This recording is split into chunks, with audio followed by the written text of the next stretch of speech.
Episode की starting में हमको दिखाया जाता है दो मुर्गों को जो कि अपना गला फाड़ के चिल्ला रहे होते हैं।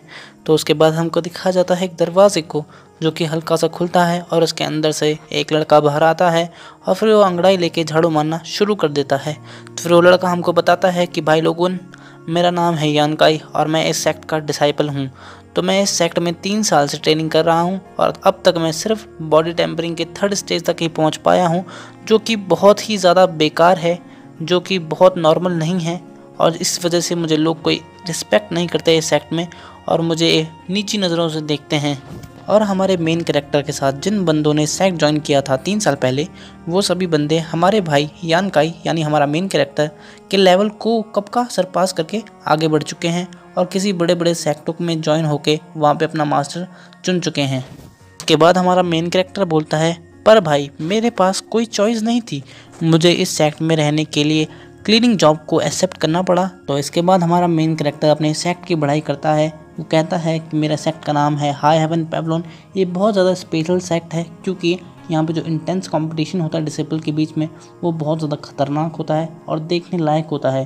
जो यहाँ पे स्ट्रॉन्ग पीपल होते हैं यानी जो जीत जाते हैं आखिरी में इस इंटेंस बैटल में, तो बहुत ज़्यादा एडवांस कर लेते हैं अपने आप को, और जो वीक होते हैं वो एलिमिनेट हो जाते हैं यानी उनको हटा दिया जाता है सेक्ट से और उनको घर भेज दिया जाता है वापस, या तो मर जाते हैं वो। इतनी हाई बैटल होती है इस सेक्ट में, एक दूसरे को मार काट के ही आगे बढ़ा जाता है।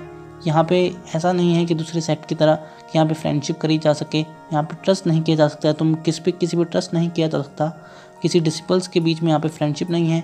सिर्फ ऊपर ऊपर फ्रेंडशिप करते हैं यहाँ पे लोग और अंदर अंदर एक कंपटीशन की भावना चलती रहती है इनके बीच। उसके आगे हमारा मेन कैरेक्टर हमको बताता है जो हाई हेवन पैवलोन का एक नियम है, जो भी डिसिपल 14 साल या उससे कम उम्र के हैं उन्हें 3 साल की ट्रेनिंग करनी पड़ती है, चाहे उनका बैकग्राउंड कुछ भी हो। इन 3 सालों में सेक्ट उन्हें पूरी तरह से स्पॉन्सर करता है, मतलब तुम्हें सिर्फ ट्रेनिंग पर ध्यान देना होता है। अगर तुम 3 साल के अंदर टेम्पर बॉडी स्टेज पार कर लेते हो तो तुम्हें और बड़े बड़े फेमस सेक्ट में एक्सेप्ट कर लिया जाएगा। वहाँ तुम्हें बहुत ही ज़बरदस्त मास्टर मिलेंगे और तुम उनके डिसिपल बन जाओगे। और हाँ, अगर तुम चाहो तो अपनी मर्ज़ी से भी ट्रेनिंग कर सकते हो। ये हाई हेवन पैवलोन की एक बड़ी अच्छी बात है, मतलब अगर तुम इंडिपेंडेंट हो और अपनी ट्रेनिंग अपने तरीके से करना चाहते हो तो ये फ्रीडम तुम्हें मिलती है।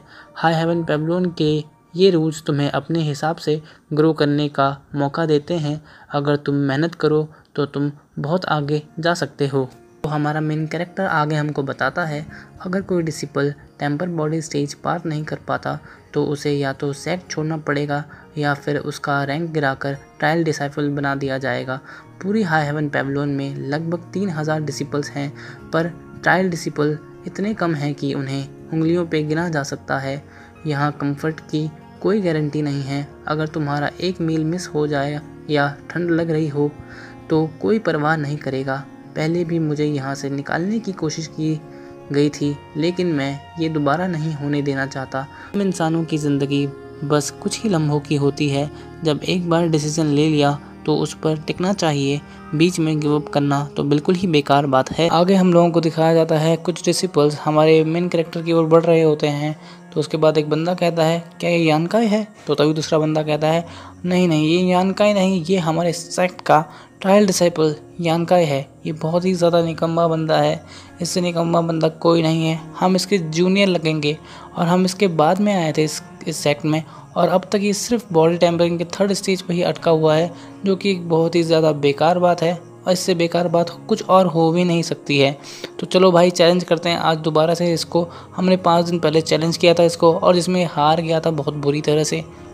तो उन बंदों में से एक बंदा कहता है, भाई ये गलत बात नहीं हो जाएगी, हम इतने सारे बंदे एक बंदे को चैलेंज करने के लिए आ रखे हैं। तो दूसरा बंदा उसको रिप्लाई करते हुए कहता है, भाई तुझे गलत लगता है तो तू चला जा, तुझे किसने रोक रखा है यहाँ पे। तो उसके बाद हमारे मेन कैरेक्टर की ओर नज़र जाती है हमारी, तो हमको दिखाया जाता है हमारे मेन कैरेक्टर को जो कि बड़ा शांत खड़ा होता है अपने झाड़ू के साथ। फिर अपने झाड़ू को लेता है और ज़मीन में रख देता है। उसके बाद वो मेडिटेशन करना शुरू कर देता है वहीं पे बैठकर। उसके बाद लोगों को दिखाया जाता है जो उसे देख के बड़े शॉक्ड हो जाते हैं कि भाई ये बंदा मेडिटेट क्यों कर रहा है, इसके मेडिटेशन करने से क्या होगा। तो कुछ बंदे ये बोलना शुरू कर देते हैं कि भाई तू मेडिटेशन करके क्या ही उखाड़ लेगा, अब तक तू वैसे भी बॉडी टेम्परिंग के सिर्फ 3rd स्टेज तक ही है, तू तब भी हमारा कुछ नहीं उखाड़ पाया, तो अब क्या उखाड़ लेगा। तो उसके बाद हमको दिखाया जाता है एक घंटे को जो कि बजता है, जो कि ये दर्शाता है कि एक नया दिन शुरू हो चुका है। तो उसके बाद हमारे मेन कैरेक्टर की भी आँख खुल जाती है, जो कि बहुत ज़्यादा कूलेस्ट लग रही होती है। देखते हैं अगले एपिसोड में कि हमारा मेन कैरेक्टर क्या क्या दिखाने वाला है, इन लोगों के साथ क्या क्या करने वाला है। तो देखते हैं अगले एपिसोड में, तो बने रहिए।